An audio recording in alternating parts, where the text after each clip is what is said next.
buen día tengan. Mi nombre es Benjamín Martínez Arias. Soy estudiante de la licenciatura en Ciencias Políticas y Administración Pública del Centro Universitario UAM Zumpango, segundo semestre, para la unidad de aprendizaje de Filosofía Política Moderna.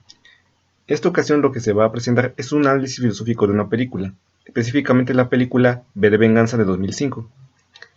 Antes quiero aclarar que si no han visto la película, pues se les voy a spoilear un buen, así que si quieren pueden verla después. Y de mi parte, esto sería mi introducción y ahora comenzamos.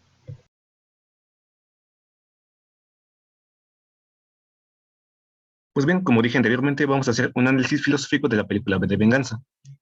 Esta es una película británica-estadounidense estrenada en 2005 del género de ciencia ficción distópica. Se basa en la serie de novelas gráficas V for Vendetta del escritor Alan Moore e ilustraciones por David Lloyd. Tanto la película como la serie de novelas se basan en la llamada conspiración de la pólvora. En 1605, en el Reino Unido, un grupo de católicos radicales, encabezados por Guy Fawkes, intentaron derrocar al gobierno protestante del rey Jacobo I, quien había instaurado persecución contra ellos. Lamentablemente, para ellos, la conspiración terminó mal, ya que, aparte de que el atentado no dio resultados, los conspiradores fueron detenidos, torturados y posteriormente ejecutados. Esto les sirvió de inspiración a Alan Moore y a David Lloyd para situarse en un Reino Unido distópico gobernado por un partido fascista conocido como Fuego Nórdico. Los personajes de la película son, en primer lugar, tenemos a B, con una máscara de Guy Fawkes, ese mismo que está ahí. Se revela que es un veterano del vodevil, es muy bueno con los cuchillos, de hecho los usa siempre en combate, y firma sus asesinatos con una rosa roja, en referencia a una vieja compañera de cautiverio que murió encarcelada por su homosexualidad. Vive en una guarida conocida como la Galería de las Sombras, en la que colecciona objetos artísticos y otras obras prohibidas por el régimen. Su intención es la de hacer explotar el Parlamento británico la noche del 5 de noviembre, que fue la fecha fijada por Guy Fawkes y el resto de los conspiradores para matar al rey. El siguiente personaje es Ivy Hammond, interpretada por Natalie Portman. Bueno, Ivy aparece primero es la que aparece primero en la película. De hecho, en realidad es la que narra la historia. Al principio, B la salva de ser abusada por los señaladores, que son un tipo de policía secreta.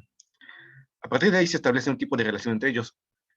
B intenta convencerla de que se una a su causa, pero aunque ella al principio no quiere, al final accede. Aquí tenemos al inspector Eric Finch, un inspector de la policía británico encargado de investigar a B, a quien el gobierno señala supuestamente simplemente como el terrorista, y posteriormente a Ivy. Pero conforme se va adentrando en la investigación, va descubriendo ciertos detalles que lo hacen dudar de su lealtad al partido. Aquí está el villano principal de la historia, el gran canciller Adam Sutler. B lo define posteriormente como un hombre conservador y muy religioso, dando a entender que fue miembro del Partido Conservador Británico. Se supone que este personaje está inspirado en el personaje original de Alan Moore, Adam Susan, pero los realizadores de la película lo cambiaron a Adam Sutler por su parecido a Adolf Hitler. Este personaje suele comunicarse con sus colaboradores en una especie de pantalla gigante, en referencia al gran hermano de la película 1984. Curioso mencionarlo, ya que el mismo actor que interpretó a Adam Sutler fue el mismo que interpretó a Winston Smith en la adaptación de la novela 1984. Es la mente maestra detrás de todo el totalitarismo que impera sobre el Reino Unido. Aquí tenemos a Gordon, un trabajador de la BTN que trabaja con Ivy, en un programa, digamos, como de entrevistas humorísticas. Se, se supone que este personaje oculta su homosexualidad. Al igual que B, tiene objetos artísticos prohibidos por el régimen, lo que en un principio hace sospechar a Ivy. Termina siendo arrestado por la policía secreta luego de que en su programa hiciera una parodia de Adam Sutler, pero luego de encontrar en su casa un ejemplar del Corán, terminan ejecutando. Lo siguiente tenemos a Luis Protero. Es un comentarista político de la misma cadena, la BTN. Es una parodia a los comentaristas políticos ultraconservadores estadounidenses. En la película se muestra que fue comandante en el campo de concentración de Larkhill, donde B estuvo preso y sufrió experimentos. Y por último tenemos a Peter Creedy, que se supone es mano derecha de Adam Sutler y jefe de la policía secreta británica. En una parte de la película, B hace un trato con él. B le dice que si él secuestra a Sutler y lo mata, B se entregaría. Al final, Creedy termina cumpliendo su promesa, pero B no. Luego de que Creedy mata a Sutler, B mata Acreide.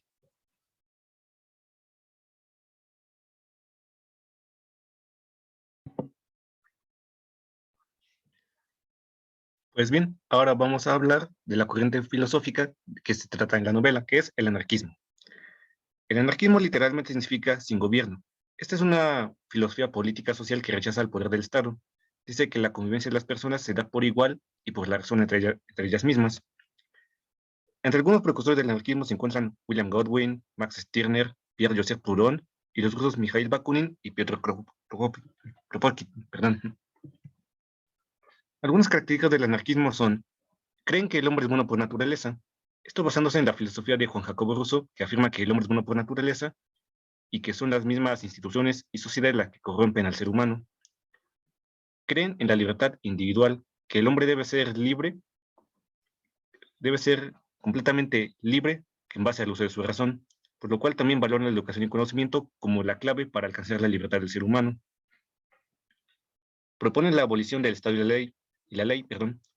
Como dije, el anarquismo no cree en el Estado, cree que esto más bien es una herramienta que coarta la libertad de los individuos. Rechazan a los partidos políticos, ya que estos son vistos por el anarquismo como instituciones que representan o perpetúan los privilegios únicamente de un sector. Los anarquistas también propugnan por la igualdad social, por eso también va dependiendo. Se oponen al monopolio de la propiedad, ya sea únicamente público o privado, por lo cual se puede decir que es un movimiento muy diverso. Existe el anarquismo de derechas, el anarquismo de izquierda, el anarquismo colectivo, el anarquismo individual. Entre las principales corrientes anarquistas se pueden encontrar el anarcocapitalismo, el anarcofascismo, el anarcoprimitivismo, anarcoambientalismo, anarcofeminismo, entre muchos otros.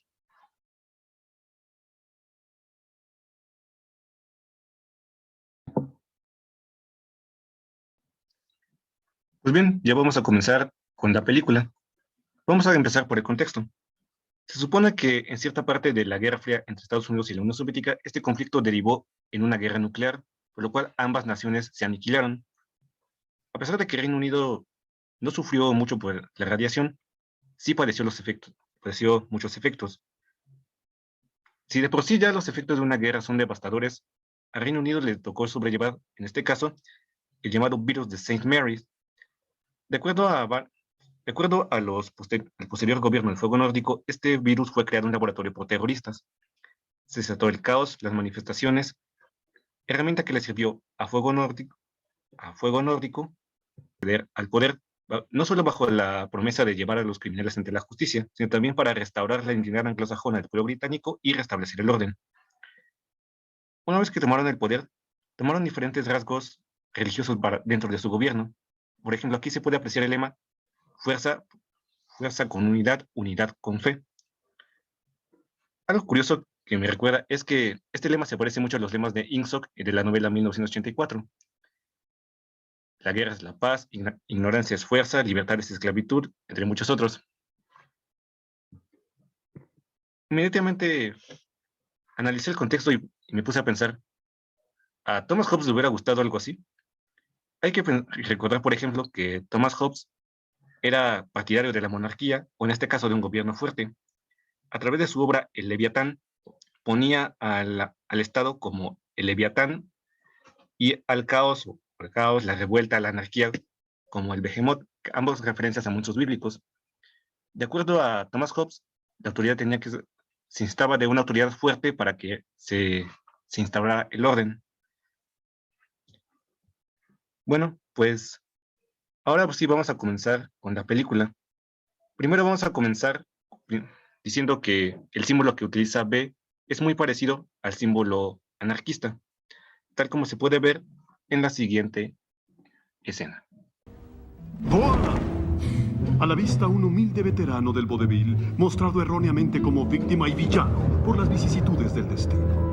Este aspecto, sin ser producto de la vanidad, es el vestigio de la Vox Populi, ahora extinta, desaparecida. Sin embargo, este aspecto valeroso de un pasado olvidado se yergue reanimado y ha jurado acabar con las sabandijas corruptas y malvadas que defienden la ley y persiguen en forma violenta y voraz la libertad de expresión.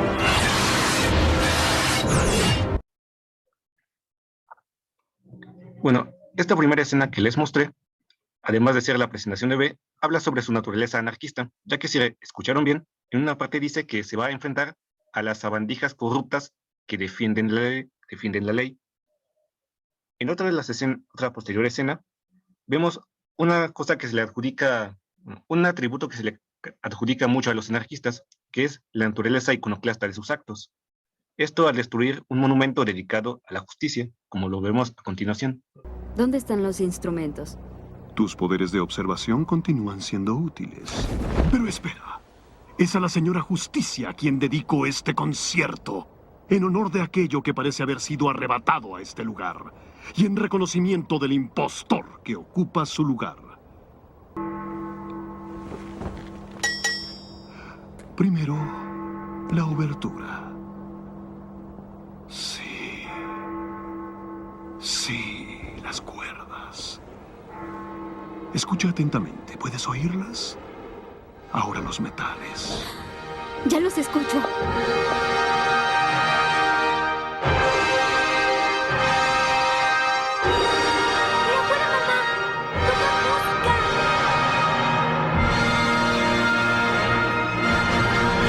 ¿Cómo lo hizo? Dígame. ¡Aguarda!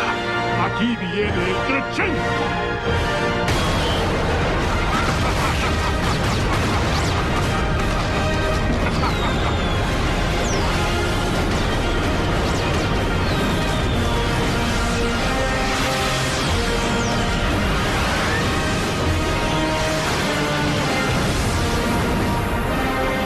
Bueno, además de la propia naturaleza iconoclasta de los sectos anarquistas, aquí se ve otra forma del pensamiento de B, ya que el monumento que destruyó en esta escena, conocido como el Viejo Bailey, en la vida real es la sede del Tribunal Central Penal de Justicia, Tribunal Penal Central de Inglaterra y Gales, lo cual se puede manifestar como un rechazo al gobierno y a las instituciones que representa. Bueno, pues en una escena ya posterior, B dice esta frase: la gente no debería tener miedo a sus gobiernos, el gobierno debería tener miedo a su pueblo. Esto después de que secuestra una televisora y transmite su mensaje y su intención de destruir el Parlamento. Ahí, Ivy le cuestiona por su pensamiento iconoclasta y también por si cree que esto realmente puede cambiar a la sociedad británica. ¿Piensa que con volar el Parlamento este país será un lugar mejor? No existe la certeza, solo la oportunidad. Creo que puede estar seguro de que si alguien se presenta, Greedy aprenderá a cada uno de ellos. El pueblo no debe temer a sus gobiernos. Los gobiernos deben temer a su pueblo. ¿Y va a lograr que eso pase volando el Parlamento? Ese edificio es un símbolo, como el acto de destruir. A los símbolos el pueblo les da poder. Solo un símbolo no significa nada, pero con suficientes personas, volar un edificio puede cambiar el mundo. Bueno, pues otro aspecto que no se menciona tanto en el anarquismo, pero aquí me es importante resaltar, es el uso político que se le da a los medios de comunicación. Aquí vemos dos escenas. En la de arriba se muestra a Luis Protero viendo su programa, que, como les dije anteriormente, es como una parodia a los comentaristas ultraconservadores estadounidenses. En su programa, Luis Protero lanza diatribas en contra de los homosexuales, los inmigrantes, los musulmanes, bueno, contra todo lo que no sea británico, anglosajón, de acuerdo a su modo. En la siguiente escena se lee exitosa demolición del Viejo Bailey, ya que después de que se dio la destrucción del monumento, el gobierno a través de los medios de comunicación dijo que en realidad, en vez de ser un atentado, en realidad se trató de una demolición planeada. Otro aspecto que se me hace importante resaltar es algo que sí es propio del anarquismo. Ya una vez más adentrados en la película, vemos cómo inicia una gran rebelión en el Reino Unido contra el gobierno del fuego nórdico. Pero aparentemente, esta rebelión no tiene dirigentes, ni siquiera B. B se le puede presentar como una inspiración, como una fuente de poder para la rebelión, pero no así como su dirigente. Algo característico del anarquismo que no creen las jerarquías, los líderes o los dirigentes. Y por ejemplo, bueno, para terminar, ¿cómo no olvidar la escena final, donde se muestra finalmente la destrucción del del Big Ben, del Parlamento británico, una vez Ben muerto? Vemos cómo el pueblo británico se congrega a las afueras, para presenciar lo que para ellos es el fin de una era de terror, de represión, de fascismo y de falta de libertad. Aquí Perímetro 1, tenemos contacto enemigo.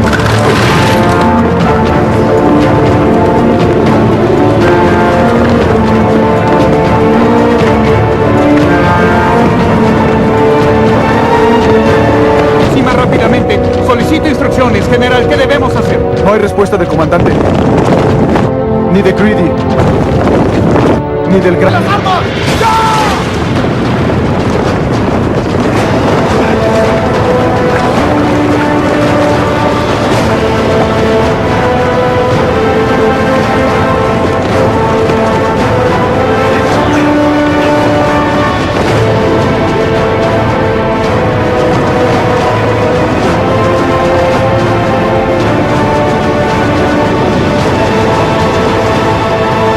Esto no puede ser cierto.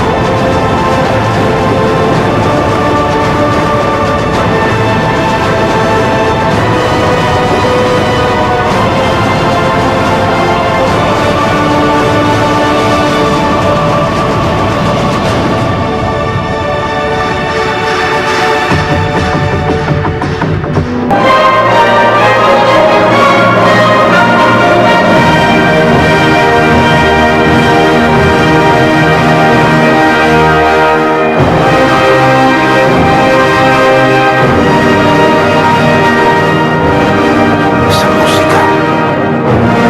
Sí. Su música.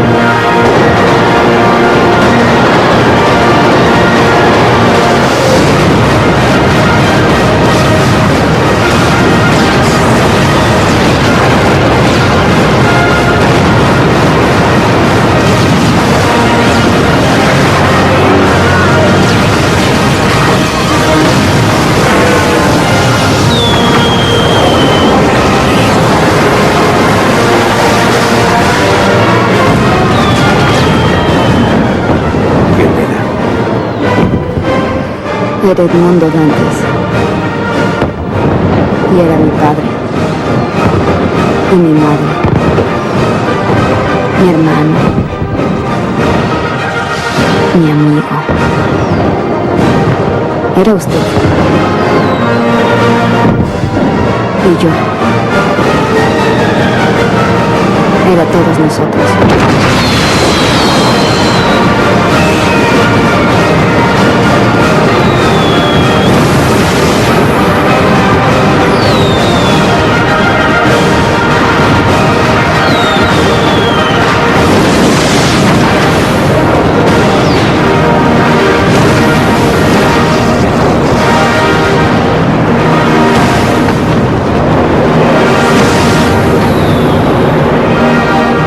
Nadie podrá olvidar aquella noche y lo que significó para este país.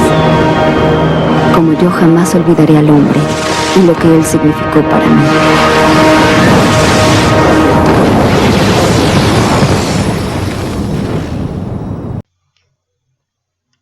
Pues bien, esto fue un resumen y un breve spoiler, podría decir, de lo que fue la película V de Venganza desde el punto de vista filosófico. Quiero agradecer personalmente al profesor José Luis Rodríguez Mena por la atención prestada, por el tiempo brindado a su clase y por demostrarnos el poder que tienen las ideas. Porque, parafraseando a B, las ideas son a prueba de balas. Endemaro, muchas gracias.